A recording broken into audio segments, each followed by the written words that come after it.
Hello everyone, this is Monica Agarwal, lecturer in commerce from GGSSS Hisar. तो students, आज हम एक नया अलग सा टॉपिक करने जा रहे हैं। अब तक आप लोग जो पढ़ रहे हैं वो पढ़ रहे हैं मैनेजमेंट के बारे में। मैनेजमेंट क्या चीज पढ़ी आपने अब तक? मैनेजमेंट दूसरों से काम करवाने की एक कला है, यही पढ़ा ना आप लोगों ने। और आपने अपनी रूटीन लाइफ में भी देखा होगा कि एक ऐसे वर्ड्स हैं जिन्हें आप बखूबी यूज करते हैं, कुछ अलग नहीं है, ठीक है।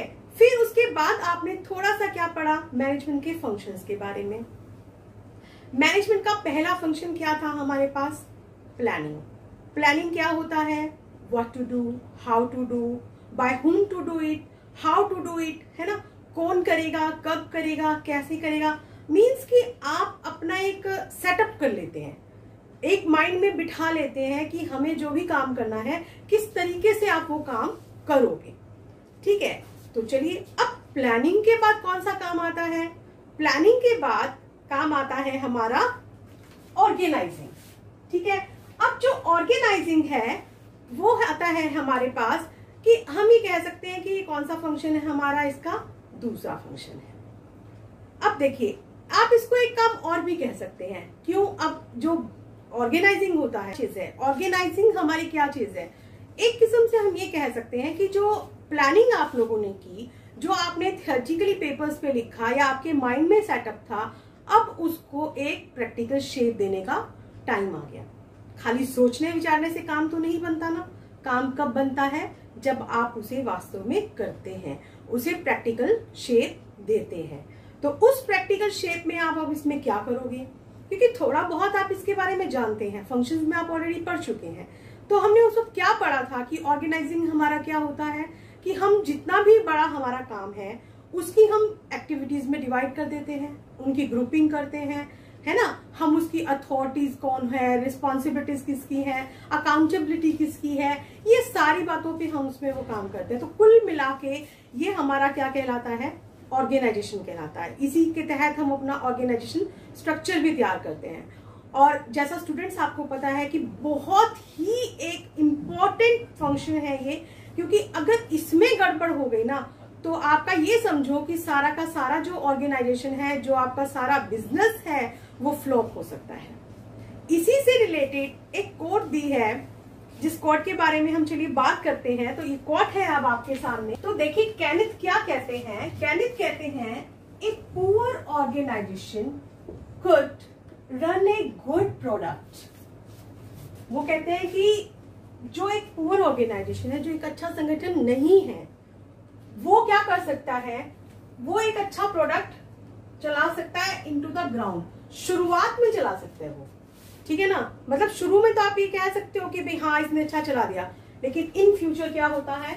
And that a good organisation which has comparatively poor product. Means कि देखो कि यहाँ पे हमारा ऑर्गेनाइजेशन पुअर था, लेकिन प्रोडक्ट हमारा क्या है? बहुत अच्छा है, ठीक है। अच्छा प्रोडक्ट था, लेकिन यहाँ पे दूसरी तरफ हमारा क्या है?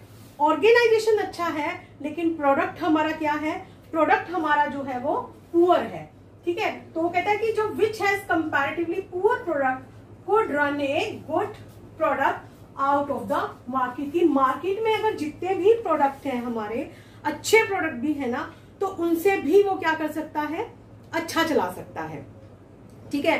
तो अब इसका क्या मतलब हुआ? यहाँ पे कहना क्या चाहते हैं? जैसे देखिए, समझिए इस बात को कि मान लीजिए कि मार्केट में बहुत सारे प्रोडक्ट हमारे पास आ रहे हैं। एक ए प्रोडक्ट है, एक बी प्रोडक्ट है, एक सी प्रोडक्ट है। अब ए जो प्रोडक्ट है वो हमारे पास क्या कहता है? यहाँ पे ए जो प्रोडक्ट है ये बहुत अच्छा है, वेरी गुड। लेकिन जो बी है ये अच्छा नहीं है, सी भी अच्छा है, लेकिन अब बी का जो ऑर्गेनाइजेशन है वो बहुत बढ़िया है। वो उन्होंने इतना अच्छा मैनेज किया हुआ है कि वो उसको भी चला सकता है ना। कहते हैं ना कि अगर हम कोई काम सही ढंग से करते हैं ना, तो खराब काम को भी हम क्या कर सकते हैं? सुधार सकते हैं। लेकिन अगर हम काम को ढंग से नहीं करते तो अच्छा बना बनाया काम भी बिगड़ जाता है। तो यहाँ पर भी सेम वैसी ही बात है कि अगर आपने बहुत अच्छा सा संगठन बनाया है, अगर आपका ऑर्गेनाइजेशन सही से है और अच्छा बना है, तो वो एक बेकार प्रोडक्ट को भी चला सकता है। वरना वो एक अच्छे प्रोडक्ट को भी मिट्टी में मिला देगा। तो चलिए अब हमारा नेक्स्ट क्या आ जाता है, that is definition of organising, कि अब हम करेंगे ऑर्गेनाइजिंग है क्या। काफी कुछ तो आपको समझ में आ गया होगा, है ना। तो मतलब एक ऑर्गेनाइजिंग अगर हम मोटे मोटे तौर पर देखना चाहें तो हम किसको कह सकते हैं ऑर्गेनाइजिंग, जिसमें हमने कामों को देखा, कितने काम हैं, उन कामों को छोटे छोटे कामों में बांटना, उनकी ग्रुपिंग करनी, अथॉरिटीज रिस्पॉन्सिबिलिटीज बतानी, और सब लोग उसमें क्या करते हैं, मिलजुल कर काम करते हैं। ठीक है, तो इसी से रिलेटेड एक डेफिनेशन दी है इन्होंने मैकफार्लैंड ने। मैकफार्लैंड क्या कहते हैं, an identifiable group of people contributing their efforts towards the attainment of goals is called organization। अब क्या मतलब बताते हैं वो इसका, वो बताते हैं कि जो संगठन है इसका क्या मतलब है कि ये अनेक लोग जो भी जिनको हमने काम दिया है, आइडेंटिफाइबल पीपल हो गए ना, वो लोग जो मिलकर एक कॉमन ऑब्जेक्टिव के लिए काम कर रहे हैं। अब देखिए कंपनी का हमने प्लानिंग में सबसे पहला पार्ट क्या किया था कि टू डिसाइड ऑब्जेक्टिव्स, उनको ऑब्जेक्टिव्स डिसाइड करने पड़ते हैं, तो वो उसी ऑब्जेक्टिव्स को जो डिसाइड किया उसको पूरा करना, अटेनमेंट मींस उसको पूरा करने के लिए जो उनके एफर्ट्स हैं उनको मिलजुल कर लगाना, वो हमारा क्या कहलाता है, ऑर्गेनाइजेशन। ठीक है बच्चों, तो आई होप आपको यहां तक का समझ में आ गया होगा। चलिए अब हमारा जो नेक्स्ट टॉपिक आता है वो है फीचर्स ऑफ ऑर्गेनाइजिंग। फीचर्स हमारी किसमें से निकलती हैं स्टूडेंट्स, जब आप किसी चीज की डेफिनेशन करते हैं ना तो डेफिनेशन में से ही फीचर्स निकल आती है। ठीक है, तो चलिए फीचर, जब हमने डेफिनेशन पढ़ा, डेफिनेशन में हमने क्या करा कि काम जो था, काम को छोटे छोटे हिस्सों में बांट देना, है ना।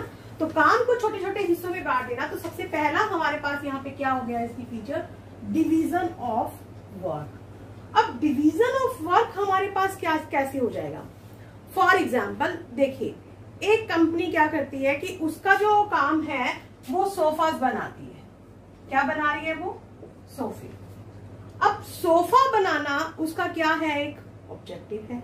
अब क्या एक अकेला व्यक्ति जो है वो सोफे बनाएगा? अगर हम एक अकेले व्यक्ति को देंगे कि तुम पूरा का पूरा सोफा बनाओ, ऐसे हमने 10 लोग लगा लिए, वो पूरा का पूरा सोफा खुद ही बना रहे हैं, तो उससे क्या होगा कि काम जो है वो करने में बहुत टाइम लगेगा, है ना। क्योंकि वो क्या करेगा, सोफे के भी तो कितने सारे पार्ट्स हो जाते हैं। अगर हम सोफे को अलग अलग करके देखें तो सोफे के बहुत सारे पार्ट्स हो जाते हैं। जैसे देखिए उसकी आर्म हो गई जिसपे हम हाथ रखते हैं, उसकी लेग्स हो गई जिसपे सोफा खड़ा है, उसकी सीट्स हो गई, उसकी बैक हो गई, है ना, गद्दियां हो गई उसकी, उसका कवर हो गया, तो कितनी सारी चीजें हो गई।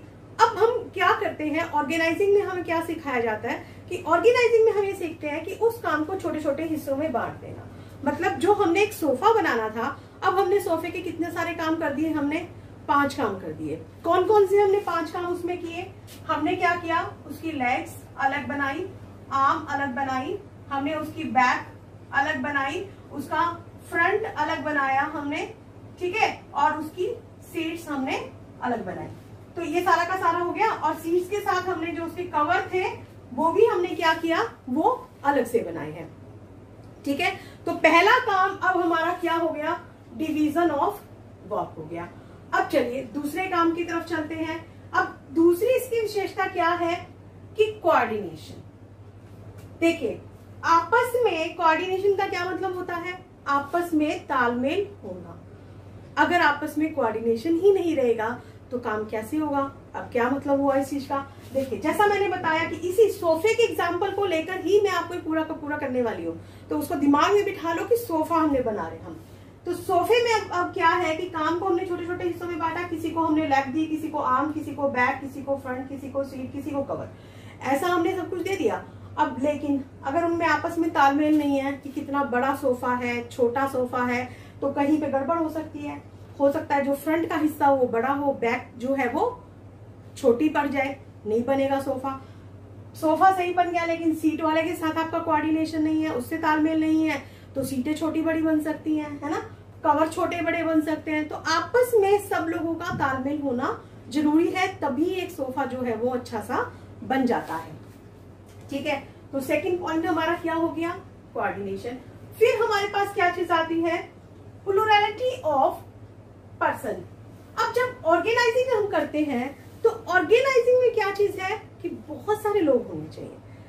एक पर्सन से कभी भी ऑर्गेनाइजेशन नहीं बनता, एक से ज्यादा पर्सन होने चाहिए। अब यहाँ पे तो था ना हमारे पास ऑप्शन कि हम या तो एक पर्सन को सोफा दे सकते थे या फिर हमने यहाँ पे 5-6 लोगों को हमने उसमें काम बांट दिया है। तो मतलब एक से ज्यादा लोग अगर होंगे तो वो काम हमारा कैसे होगा, बहुत अच्छे ढंग से हो सकता है। ठीक है, फिर अगला क्या आ जाता है, कॉमन ऑब्जेक्टिव।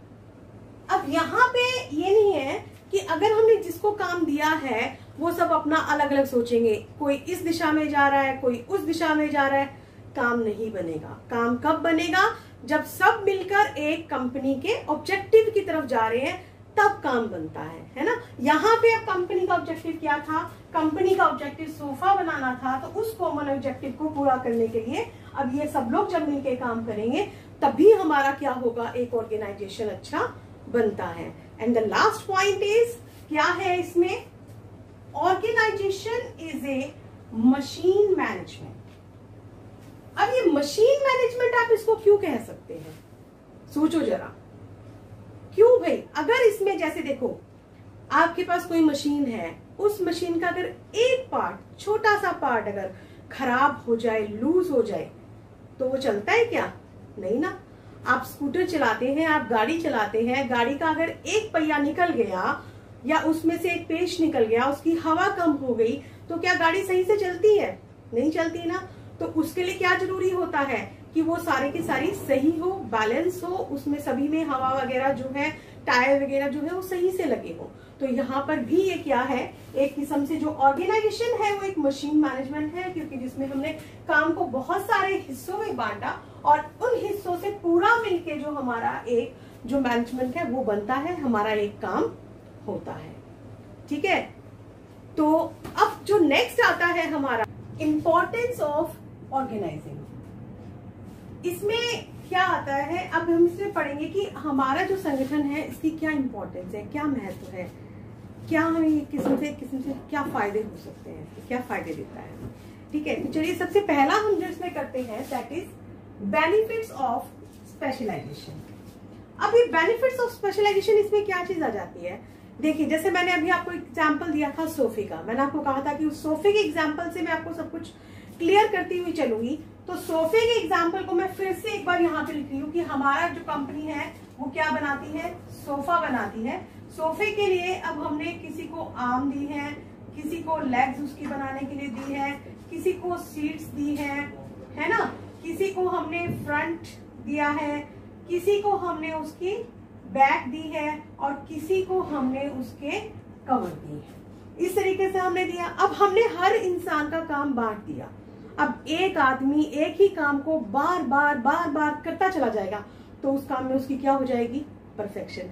याद है आप छोटे थे, आप कोई लिखने में अक्षर गलत कर देते थे तो आपकी जो मैम थी वो आपको बार बार क्या कहती थी, 1 है, अगर आपने जो अक्षर गलत लिखा आप उसको दोबारा से लिखिए, है ना, 5 टाइम्स लिखिए, 10 टाइम्स लिखिए। तो फिर उससे होता क्या था कि वो आपके दिमाग में अच्छे से बैठ जाता था, उसमें कोई प्रॉब्लम नहीं आती थी और आप उस चीज को अच्छे से सीख जाते थे। फिर जब छठी बार आप उसको लिखते थे तो आपको टाइम भी नहीं लगता था, ऐसा होता था ना।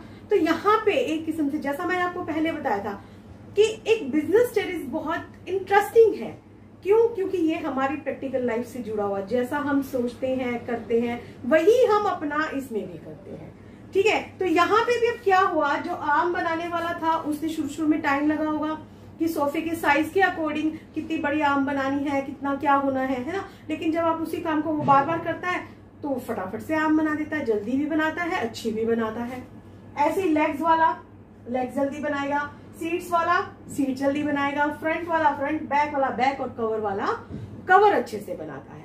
तो उससे फिर हमें फायदा क्या हो जाता है कि वो उस काम में स्पेशलिस्ट बन जाता है। तो देखिए कितना बड़ा उसका फायदा हो गया कि काम भी जल्दी होगा और अच्छा भी होता है। दूसरी इसमें क्या चीज आ जाती है, क्लैरिटी इन वर्किंग रिलेशनशिप्स। अब वर्किंग रिलेशनशिप में कैसे, देखिए जब आप किसी के पास काम करते हैं, कोई आपका बॉस होगा, कोई उसके नीचे भी होगा ना, उसके बॉस के नीचे होगा। अब देखो कि हम कहते हैं कि जहां सारे सरदार हो जाएं तो वहां पे क्या काम चलेगा, नहीं। नहीं, वहां काम नहीं चलेगा, हमेशा एक का ही काम चलता है ना। तो यहाँ पे जब हम ऑर्गेनाइजिंग करते हैं तो वहां पे हम ये चीज डिसाइड कर देते हैं कि कौन बॉस है, कौन उसके नीचे काम करेगा, कौन किसको ऑर्डर देगा, क्या चीज है, वो सब का सब हम अच्छे से क्लियर कर देते हैं। That is clarity in working relationship, जो कि सबसे मस्ट है। ठीक है, नेक्स्ट आता है फिर हमारा optimum utilisation of resources. Optimum utilisation of resources, अब क्या चीज आ जाती है? देखिए, ऑप्टिमम कैसे होगा? हमारे पास हमेशा लिमिटेड रिसोर्सेज होते हैं, संसाधन सीमित है, लेकिन हम काम उनसे बहुत सारा लेना चाहते हैं। ऐसा ही है ना कि काम हम बहुत सारा लेना चाहते हैं, लेकिन हम कैसे ले सकते हैं? देखिए, जब हमने काम को बांटा, हर पर्सन अपना काम कर रहा है, तो इससे क्या होगा कि काम की रेपिटेशन नहीं होगी। काम की नो रेपिटेशन, दोबारा नहीं हो रहा, माल बेकार भी नहीं हो रहा, क्योंकि उन्हें काम करना आ चुका है, तो वो उस काम को और अच्छे तरीके से कर रहे हैं। ठीक है, जब वो उस काम को और अच्छे तरीके से कर रहे हैं तो वो उतने ही रिसोर्सेज में जो काम है वो बहुत अच्छा सारा कर देंगे, तो फिर उससे क्या हो जाएगा, हमारा ऑप्टिमम यूटिलाइजेशन ऑफ रिसोर्सेज हो जाता है। फिर आता है अडैप्शन टू चेंज। अब ये अडैप्शन टू चेंज क्या है? अडैप्शन टू चेंज होता है कि जब भी आपने किसी को काम दिया आपने करने के लिए, अब आप उसे सीखते हो, आप वो बार बार करता है, आप उस काम में परफेक्ट हो जाते हो। आपके पास जो आपका बॉस है, अब बॉस के अंडर आप काम करते हैं, तो उन्हें आपको तरीका पता है कि बॉस क्या चाहते हैं, किस तरीके से काम को चाहते हैं। जो काम आपको नहीं आता था, बॉस के साथ रह रहकर आपको वो काम भी आ जाते हैं ना। जैसे फॉर एग्जाम्पल कि अगर आप स्कूल में हैं, स्कूल में अब क्या है कि टीचर ने आपसे एक लिस्ट बनवाई है, ठीक है, आपको बनानी आ गई कि मैम ने बोला कि इस पैटर्न में आप लिस्ट बनाइए, बना लीजिए। अब किसी टाइम मैडम नहीं है आपकी और लिस्ट बनाने के लिए बोला जाता है, तो हम क्या कह सकते हैं कि कौन बच्चा लिस्ट बना के देगा? वही बच्चा लिस्ट बना के देगा जिसने पहले बनाई थी। क्यों? क्योंकि उसे तो सारा काम पता है, वो तो फटाफट से बना सकता है, उसके पास डाटा भी है और उसके पास सब कुछ है, तो उसी लिस्ट को दोबारा से अच्छे से बना सकता है, उसे सारा काम अच्छे से पता है। तो ऐसा ही कंपनीज में भी होता है। कंपनीज में क्या है कि अगर बाई चांस कोई छोड़ के चला गया, हमारी कोई खाली हो गई जगह, तो उसके बदले हम किसी की प्रमोशन कर सकते हैं। प्रमोशन करने का फायदा क्या हुआ? यही सेम, सबॉर्डिनेट ने बॉस के साथ काम किया हुआ है, उसे काम करने का तरीका आता है, तो वो उस काम को अच्छे से कर सकता है। तो यहाँ पे उसलिए चेंज करना भी जो है वो पॉसिबल हो जाता है। नेक्स्ट आता है इफेक्टिव एडमिनिस्ट्रेशन। अब इफेक्टिव एडमिनिस्ट्रेशन में हमारे पास क्या चीज आ जाती है? देखिए, जब आपको ये पता है, हमने यहाँ पे क्लैरिटी कर ली वर्किंग रिलेशनशिप की कि कौन हमारा बॉस है, कौन उसके नीचे है, किसको किसके ऑर्डर फॉलो करने हैं, कौन किसको ऑर्डर दे सकता है। जब आपका सारा काम सुनिश्चित है, आपने काम बांट दिया, रिलेशन सुनिश्चित है आपके, तो आपका जो एडमिनिस्ट्रेशन है वो भी क्या चलेगा? बहुत अच्छा चलेगा। फिर इसका फायदा और क्या होता है? Development of personal. जो आपके पास काम कर रहे हैं उनको कैसे फायदा होगा? उनको भी तो फायदा होगा। एक तो ये फायदा होगा कि वो काम बार बार वो कर रहे हैं, तो उस काम में वो परफेक्ट बन गए, स्पेशलिस्ट बन गए, है ना। जब हम किसी काम को दोबारा करते हैं तो हम उस काम में परफेक्ट हो जाते हैं। ठीक है, दूसरा उसमें क्या फायदा होगा कि जब हमारे पास काम ज्यादा हो जाता है, कुछ हो जाता है, तो हम वहां पे डेलीगेशन ऑफ अथॉरिटी कर देते हैं। मीन्स कि हम काम को क्या करते हैं, ये ऑर्गेनाइजिंग में जो है ना एक इंपॉर्टेंट टॉपिक होता है डेलीगेशन ऑफ अथॉरिटी, कि मीन्स हम अपना काम जो है वो दूसरों को दे सकते हैं। उसका फायदा क्या होता है? उसमें हम क्या करते हैं, किसी को हमने दिया कि हमें काम करने के लिए दिया गया। अब जैसे फॉर एग्जाम्पल यहाँ पे आप ले लीजिए कि ए जो एक बॉस है, ये हमारा कौन है? बॉस है। इसके नीचे काम कर रहे हैं बी, सी और डी। अब ए ने क्या करा, बी को काम दे दिया कि तुम ये वाला काम करो। अब बी को काम तो दे दिया, लेकिन उस काम को करने के लिए कुछ डिसीजंस भी लेने पड़ सकते हैं, कुछ करना पड़ सकता है। तो उन डिसीजंस के लिए फिर वो क्या करेगा? वो करेगा क्या?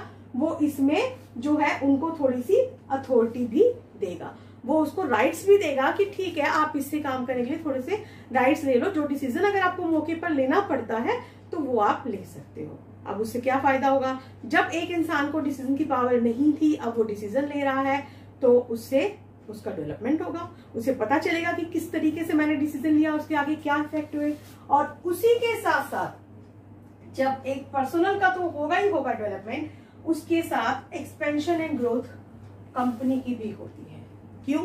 जहां पे अगर एक संस्था ऐसी अच्छी है कि जहां के वर्कर्स बहुत अच्छे हैं, वो काम करना बहुत अच्छे से जानते हैं, डिसीजंस अच्छे से ले सकते हैं, तो वो संस्था भी जो है वो बहुत आगे बढ़ सकती है, वो आगे सक्सेसफुल हो सकती है।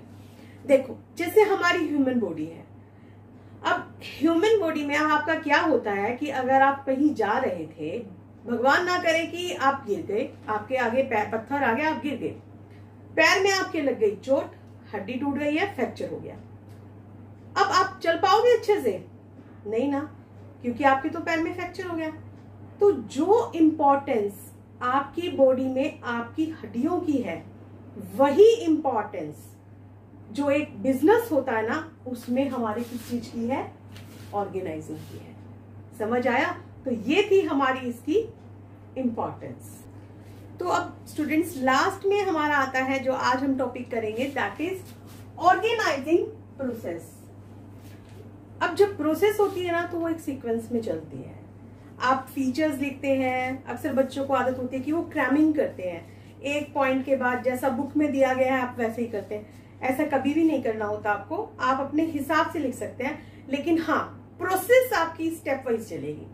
देखिए, जैसे आप घर में स्टेयर्स चढ़ते हैं, तो कभी ऐसा होता है क्या कि पहले आपने पहली स्टेप पे पैर रखा और फिर चौथी पे पहुंच गए और फिर 8वीं पे पहुंच गए? ऐसा नहीं होता ना। पहली के बाद दूसरी, दूसरी के बाद तीसरी, तीसरी के बाद चौथी आती है ना। तो स्टेप्स हमेशा एक सीक्वेंस में चलते हैं। तो चलिए, अब तक तो वैसे आपको सारा कुछ पता चल चुका है, तो ऑर्गेनाइजिंग प्रोसेस के बारे में हमें टाइम ही नहीं लगने वाला।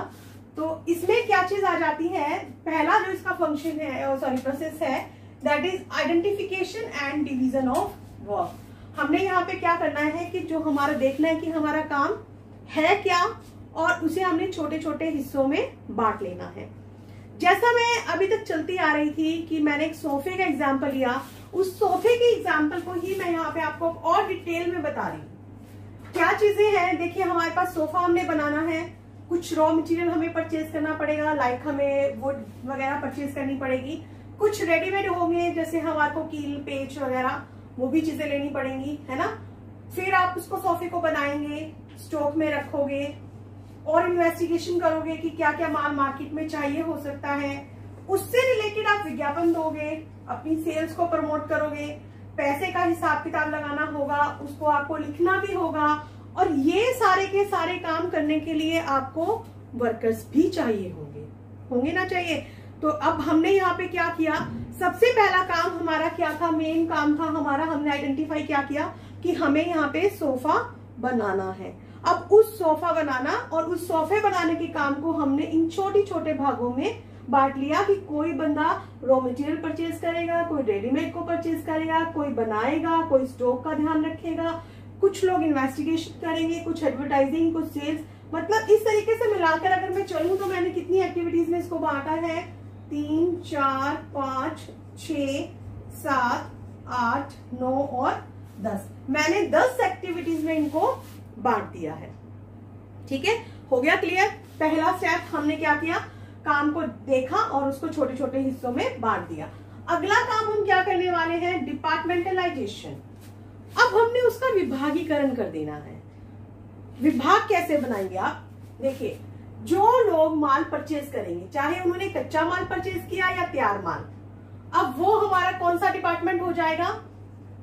परचेज डिपार्टमेंट, है ना। वो हमारा कौन सा डिपार्टमेंट हो गया? परचेज। अब जो लोग हमारा प्रोडक्शन कर रहे हैं, चाहे उन्होंने प्रोडक्शन किया, चाहे उन्होंने स्टॉक रखा, चाहे उससे रिलेटेड काम किया, तो वो हमारा कौन सा डिपार्टमेंट हो गया? वो डिपार्टमेंट हो गया हमारा प्रोडक्शन डिपार्टमेंट। ठीक है। जो सेल से संबंधित है, सेल से संबंधित क्या है? चाहे उन्होंने विज्ञापन दिए हैं या उसको सेल का डाटा वगैरह कर रहे हैं, दैट इज सेल्स डिपार्टमेंट। ठीक है। फिर हमारे पास जो फाइनेंस का, पैसे का लेन देन देख रहे हैं, उसका लेखांकन कर रहे हैं, वो हमारा कौन सा हो गया? फाइनेंस डिपार्टमेंट हो गया। और जो हमारा पर्सनल, जो हमने वर्कर्स रखे, उससे रिलेटेड जो काम देख रहे हैं, वो हमारा कौन सा हो गया? वो हमारा हो गया है पर्सनल डिपार्टमेंट। ठीक है, तो देखा आपने कि पहले हमने काम आइडेंटिफाई किया, उसको छोटे छोटे हिस्सों में बांटा, फिर हमने उनको क्या कर दिया, डिपार्टमेंट में बांट दिया। अब इसके बाद तीसरा फिर हमारे पास क्या आ जाएगा, असाइनमेंट ऑफ ड्यूटीज। अब हमने डिपार्टमेंट बांटे, अलग अलग हम मैनेजर लगाएंगे, लोग लगाएंगे, उनको उनका काम देंगे। ठीक है, और फिर जब हमने लोग भी अपॉइंट कर लिए, and the last work is establishing reporting relations. अब हमारा यहाँ पे लास्ट काम हमारा क्या होता है, हम रिलेशंस बनाएंगे उनके। क्या रिलेशंस है, जैसे कि यहाँ पे एक हमारा मान लीजिए मैनेजर है, मैनेजर के नीचे अगर कोई है सुपरवाइजर है ना, सुपरवाइज जो करेगा, सुपरवाइजर से नीचे जो उनके वर्कर्स हैं। तो ये इस तरीके से हम एक चेन बना देंगे कि भाई एक के नीचे एक ही काम करेगा। अब जो वर्कर्स है उसने किसको रिपोर्ट करना है, सुपरवाइजर को, सुपरवाइजर ने किसको रिपोर्ट करना है, मैनेजर को। तो आई होप स्टूडेंट्स आपको आज सारा क्लियर हो गया होगा अच्छे से, ऑर्गेनाइजिंग हमारी क्या होती है, कितनी हमारी इंपॉर्टेंट है और कैसे ये वर्क करती है। तो thank you so much, that's all.